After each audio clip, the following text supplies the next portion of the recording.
Hi guys, അപ്പോൾ നമ്മൾ ഇന്ന് വന്നിട്ടുള്ള ഒരു ഈസി ഫ്ലവർ മേക്കിംഗ് ആണ്. അതിന് 2 പ്രോഡക്റ്റ്സ് മാത്രം മതി. ഫാബ്രിക് പെയിൻറ്റും നൂല് മാത്രം മതി. അപ്പോൾ നമ്മൾക്ക് വീഡിയോയിലോട്ട് പോവാം. അപ്പോൾ നമുക്ക് ഏത് പെയിൻറ്റ് വേണമെങ്കിലും എടുക്കാം. ഞാൻ ഇവിടെ ഫാബ്രിക് പെയിൻ്റാണ് എടുത്തിട്ടുള്ളത്. നിങ്ങൾക്ക് ഇഷ്ടമുള്ള കളർ ചൂസ് ചെയ്യാം. ഞാൻ ഇവിടെ ഡാർക്ക് ബ്ലൂ ആണ് ചൂസ് ചെയ്തിട്ടുള്ളത്. അപ്പോൾ നമുക്ക് ബോട്ടിലേക്ക് നൂല് ഇറക്കി വിടാം. ഇനി നമുക്ക് നോട്ട് ബുക്കിലേക്ക് എസ് ഷേപ്പിൽ വെക്കാം. നല്ലോണം പെയിൻറ്റിലേക്ക് നൂലാക്കണം. എന്നാൽ മാത്രമേ ഫ്ലവർ ഭംഗിയിൽ കിട്ടുകയുള്ളൂ. ഇനി നമുക്ക് എസ് ഷേപ്പിൽ നോട്ട് ബുക്കിലേക്ക് വെക്കാം.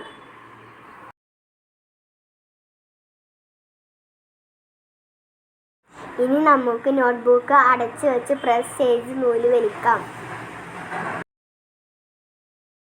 എന്നിട്ട് നമുക്ക് അത് ഓപ്പൺ ചെയ്ത് നോക്കാം. അപ്പോൾ ഭംഗിയുള്ള ഫ്ലവർ കിട്ടും. Bye friends.